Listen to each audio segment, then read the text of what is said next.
Our small island soil has shaped some extraordinary individuals who have created, nurtured, and transformed many sectors of our economy, from agriculture to bauxite mining and many other sectors. As our government moves towards developing our country, we sit with some Jamaicans who are aligned with that mission. Hi, I'm Theodore Henry. Welcome to Jamaica Magazine. Here's another opportunity to learn about some everyday Jamaicans doing extraordinary things, plus so much more.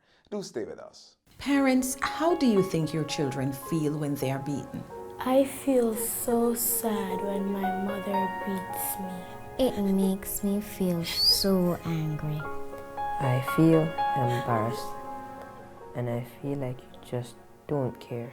It has been proven that coercive parenting is directly linked to the aggression your children are displaying in schools. The National Parenting Support Commission is imploring you, parents, rethink your actions. Stop beating your children. A message from the National Parenting Support Commission in collaboration with Ministry of Education, Youth and Information for improved safety and security in schools.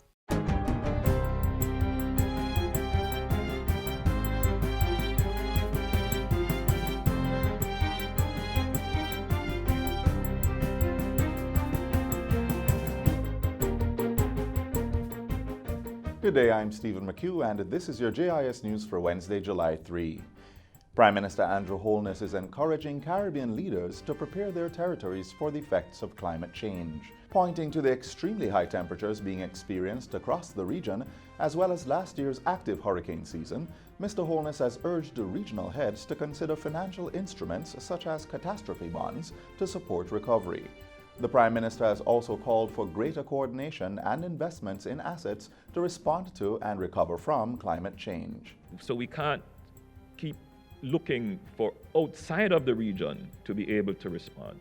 So we have to make investments in our offshore vessels, in our airlift capacity, in our storage capacity, and in making arrangements prior to the events. Certainly in terms of where our response will be located, where our stocks of goods are located. Prime Minister Holness was speaking on Saturday at a breakfast luncheon in celebration of the 60th anniversary of the first written constitution of the Cayman Islands. Meanwhile, the Prime Minister is now in St. Lucia for the 40th regular meeting of the Conference of Heads of Government of the Caribbean Community, CARICOM. Among the areas of discussions are regional security, Venezuela, blacklisting, and Small Island Developing States Resilience Foundation. During the session, Jamaica is expected to sign a Memorandum of Understanding with CARICOM to support the operationalizing and institutionalizing of the CARICOM Results-Based Management System Phase 2. Prime Minister Holness is supported by Minister of Foreign Affairs and Foreign Trade, Senator Kamina Johnson-Smith, as well as other representatives from that ministry and OPM Press Secretary Naomi Francis. During the Prime Minister's absence, Minister of National Security Dr. Horace Chang will be in charge of the government. The Prime Minister will return to the island on Saturday, July 6. The Income Tax Amendment Act 2019 was approved by the Senate on Friday, making allowance for the purchase and renovation of industrial buildings for trade. Amendments to Clause 6 make provision for purchasers to recover 20% on the initial capital expenditure for renovation, but the building must be put to use for the purposes of the trade indicated by the owner within the first 4 years of assessment.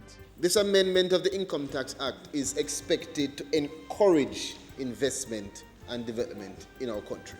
According to Minister Pernell Charles Jr., new insertions were also made to recover the initial allowance made to an owner if the contract was not upheld.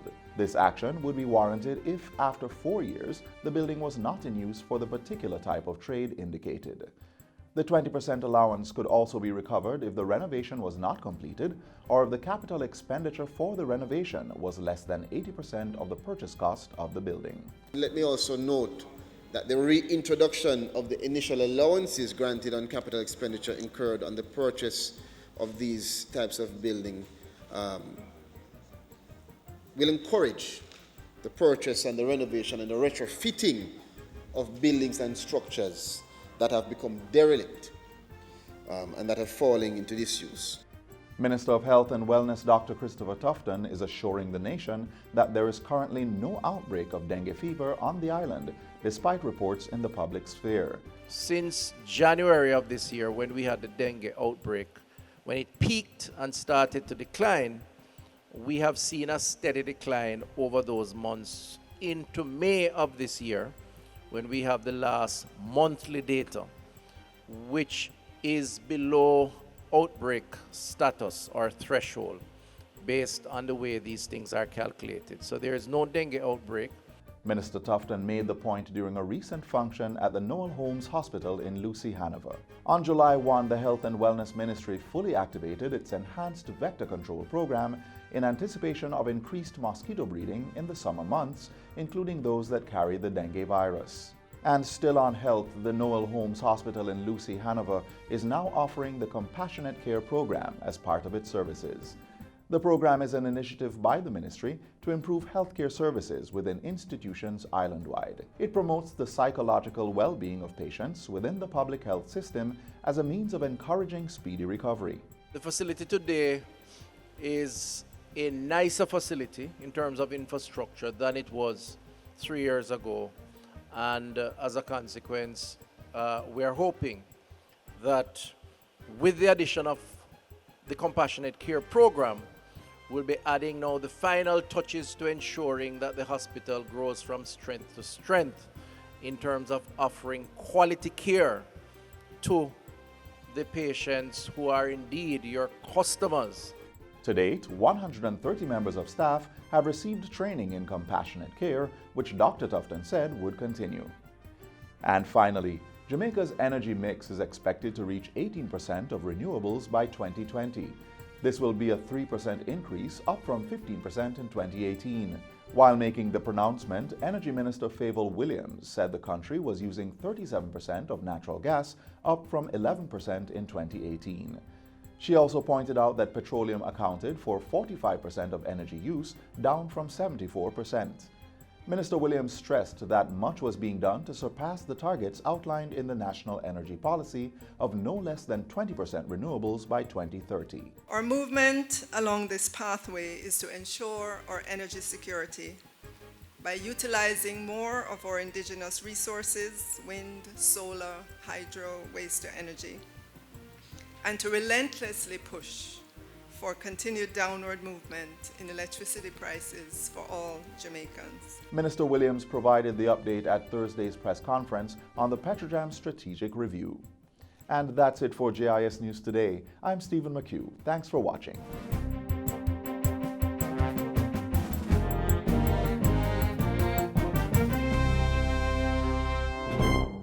Protect yourself from the flu virus. Visit your nearest health center or doctor to get the flu vaccine. Cover your mouth and nose when coughing and sneezing. Wash your hands regularly with soap and water or by using an alcohol-based hand sanitizer. Avoid the spread of germs by not touching your eyes, mouth, or nose. And be sure to regularly disinfect surfaces and objects that are used often. Remember, your health is your responsibility.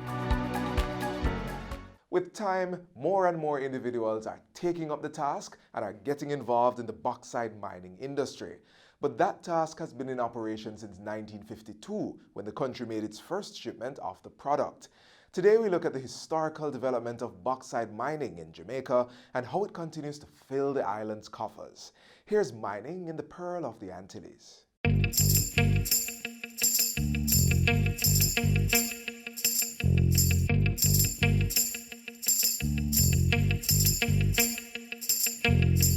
Bauxite has been a stallion in the economic development of Jamaica from 1952, when the country made its first shipment of the product. Pulled from the womb of our earth, labeled as the rich red soil, though closely resembling a burnt orange or reddish-brown color based on how your eyes see it.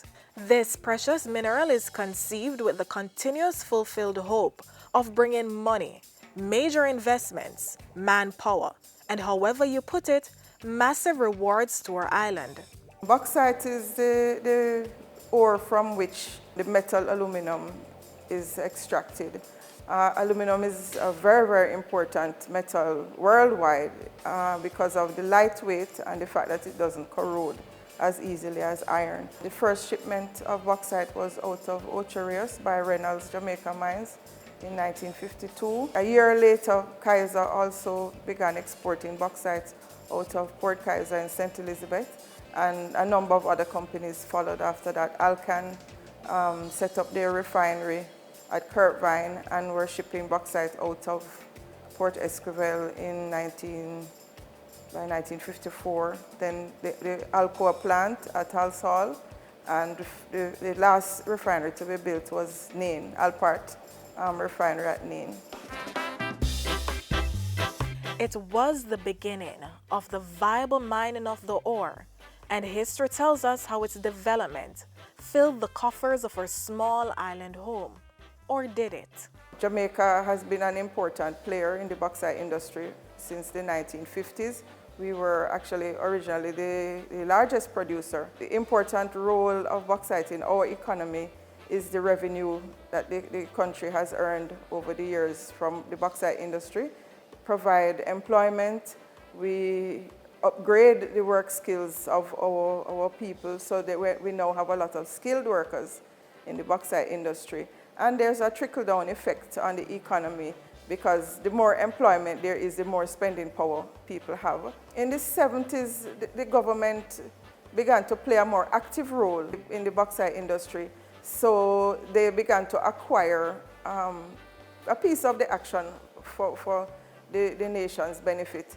And a levy was imposed in 1974 from which we benefited financially from production of bauxite.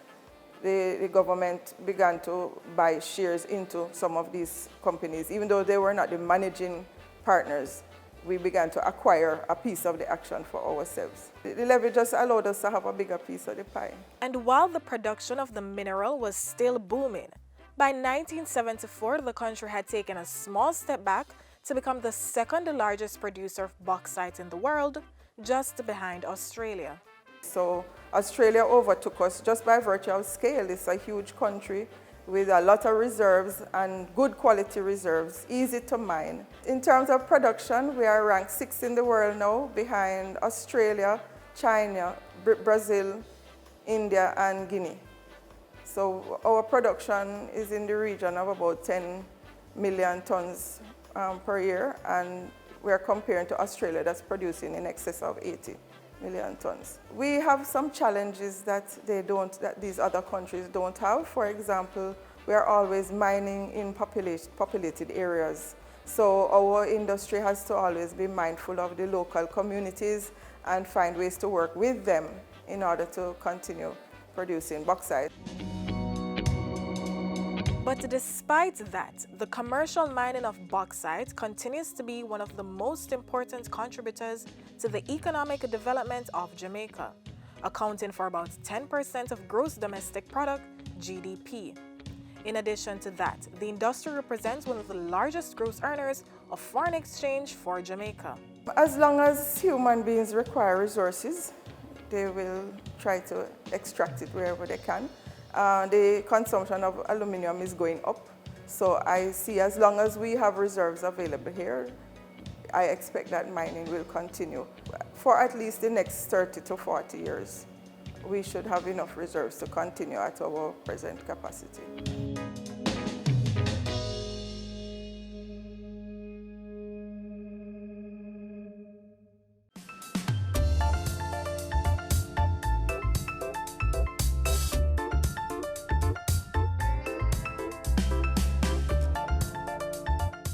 Agriculture continues to play a key role in the development of Jamaica, and Liz Levy has answered government's call to get involved in the industry. Well, if you haven't yet met Liz, here she is sharing her startup story while encouraging others to become involved in agriculture. I got into farming because my hobby was gardening. I was nuts about plants, flowers. So it was kind of a natural area to look for when I was looking for something to do. I started in an area that didn't have water, so I was not able to irrigate. And with climate change, it made things really, really unpredictable. very risky, and just difficult. So I don't consider myself as having really started farming until I moved into this agro park, where I was able to irrigate and do things in an optimal way.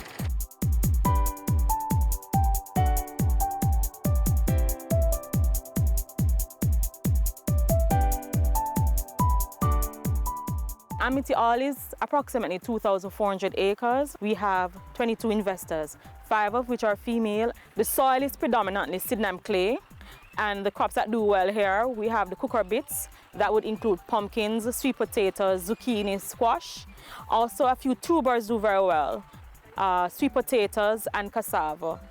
Those crops do very well. We also have a lot of farmers who have gone into the Scotch bonnet pepper, and they're also doing very well. Once we manage the water application with the type of soil that we have and give proper nutrition, these crops do very well. Life has been a learning experience primarily because of the Sydenham clay, but I don't know if that's particular to this park. I think anywhere that you go, you have to learn to work with what you have.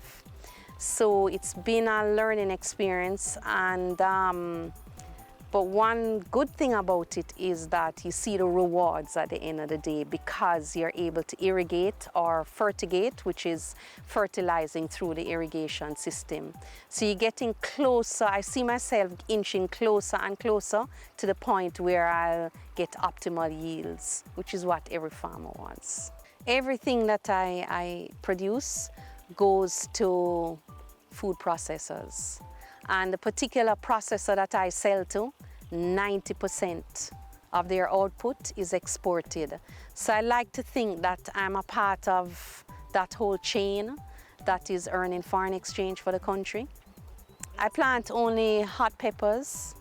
I'm trying this year to try and stretch myself and learn other things.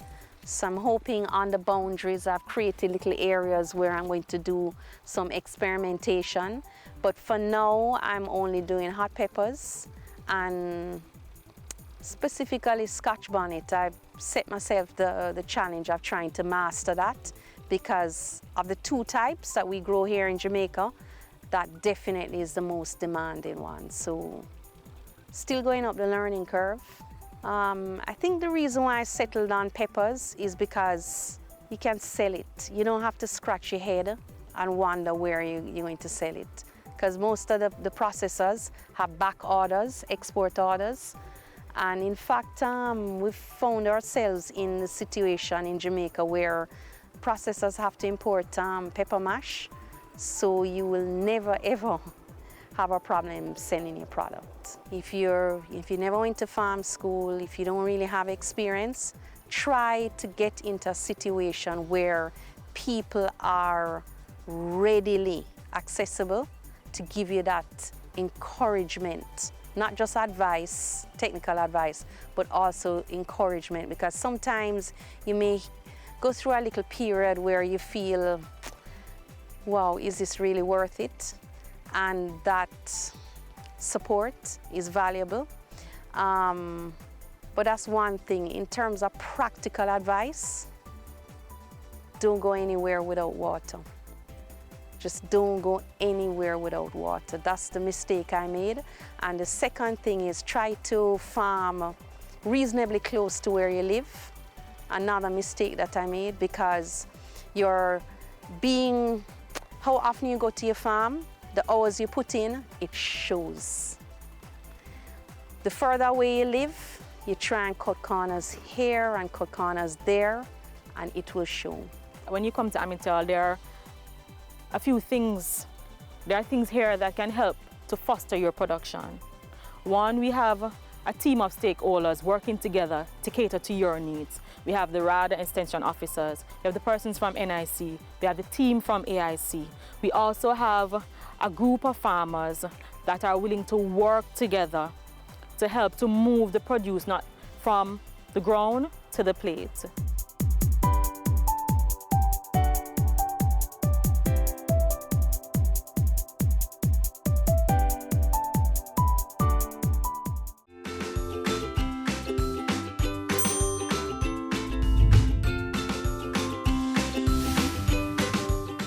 Reciting your ABCs might be easy. Counting may be easy. But life is not always that easy, especially with the physical challenges that our bodies face.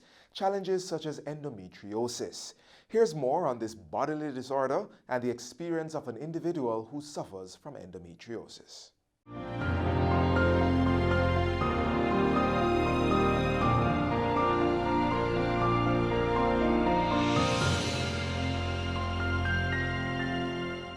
I was always so miserable during my period, for as long as I can remember.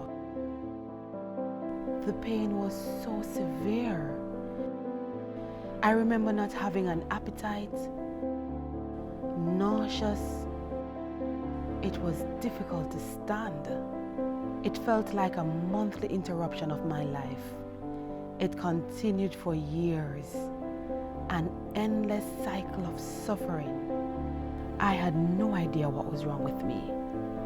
Then I was diagnosed with endometriosis.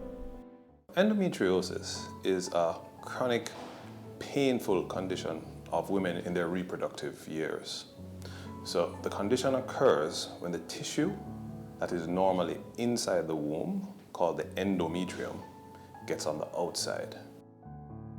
This organ here is the uterus, or the womb, and within it is the endometrium. This is the tissue that is normally shed each month when you have a menstrual flow or a period. And it behaves normally when it flows and you have a period. However, if this tissue flows backwards through the fallopian tube, the structure here, it can land on the ovary, this white structure here, and form endometriotic cysts called endometriomas. It can run down the back of the womb and form deposits here, which can cause pain. The most common symptoms are very painful periods. You may also have infertility and pain during intercourse. Now, if the endometriotic deposits end up in other places, for example, endometriosis has been found in almost every tissue in the body. So it can be in the eye, so rarely. You may have intermittent blindness. It can be in the lung, so you can have shortness of breath, symptoms of a collapsed lung. In the brain, you can have seizures. To diagnose endometriosis, we start with a history, the history of the painful periods. For those patients, we'll ideally do an abdominal and a pelvic examination. The gold standard test is a surgical procedure called laparoscopy. That's where we use a camera, which is inserted in through just below the belly button or the umbilicus, and using powerful lighting sources and optics, we're able to look and examine the pelvis, and then we can see the endometriotic deposits. My journey with endometriosis began about 7 to 8 years ago when I was trying to get pregnant and couldn't figure out why. Went to the doctor, and after doing several tests, he asked about endometriosis. I'd never heard of it. And he said, well, we do a non-invasive surgery, which is a laparoscopic. They go in through the navel. By this, we use a camera, as I said, and we use a set of surgical instruments which allow us to enter the abdomen through very small incisions, and we're able to locate the deposits, and we try to excise them or remove them from the pelvis in its entirety. So I did the surgery, and unfortunately I had what was called a spontaneous abortion. That didn't hold. Tried again a few months later, and I got pregnant. I went to about 5 months, and unfortunately the baby died in vitro. I have not been able to ever get pregnant again. After making a diagnosis, the mainstay of treatment is going to be dependent on your stage of the disease. So there are medical treatments, so we can use painkillers, oral contraceptive pills, surgical techniques. If you are having debilitating pain, if you're missing school, if you're missing work, then that's not normal and you need to seek the appropriate help. There are specialists who are well trained, both in terms of picking up the symptoms and making the diagnosis and in terms of treatment. And the earlier you're treated, the better the outcome is likely to be. I think every woman should get checked, because we've grown up to hear that once you have a bad period, it's a norm. Unfortunately, for those of us who have it, it's not the norm. I started following Shauna Fuller's story and finding out how she found out that she had it. And I offered my services. I said, I want to spread the word. I volunteered. They have a support group. I went there and met with others. And I also got involved in the march. If you find out you have it, join the Base Foundation. Be a support for somebody. There's nothing better than just that encouraging word. And just know that there's somebody out there who understands. I can only encourage our women, if any of these symptoms seem to be occurring to you, seek appropriate help through your local obstetrician gynecologist and be referred to a specialist.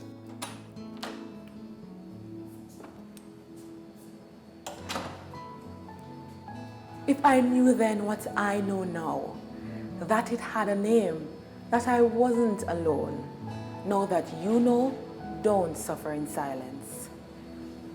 Endometriosis affects 1 in every 10 women and girl worldwide. In Jamaica, over 10,000 women are affected by the disease. Many are not aware that they have it.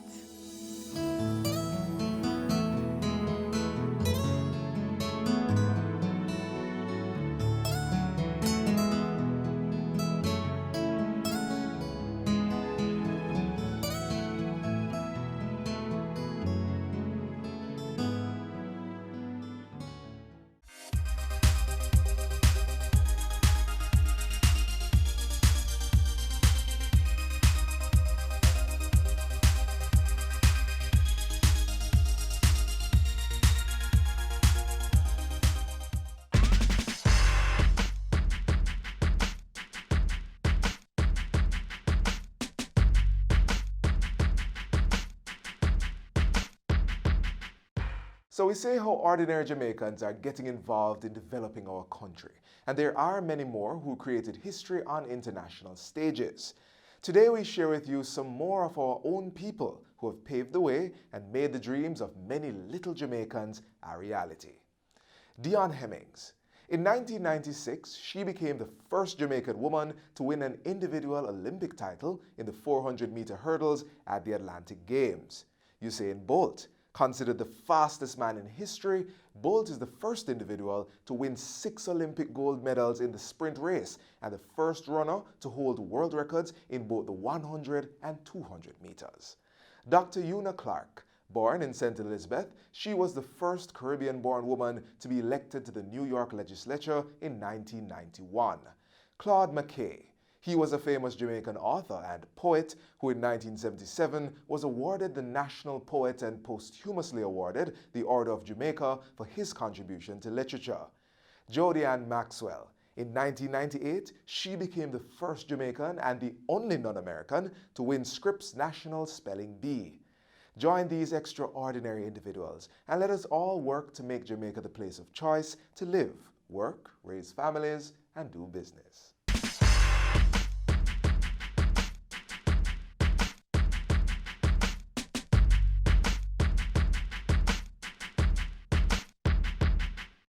Today's show has come to an end, but there's always tomorrow. But if you missed anything from this show, you can watch it all again on our website or our YouTube channel. And you can also keep up with the JIS team on our Facebook, Instagram, or Twitter pages. Before we go, here's some food for thought. The way in which we think of ourselves has everything to do with how our world sees us and how we see ourselves successfully acknowledged by the world. Arlene Ranking, how are you thinking of yourself? On behalf of the entire production team, I'm Theodore Henry. Do take care.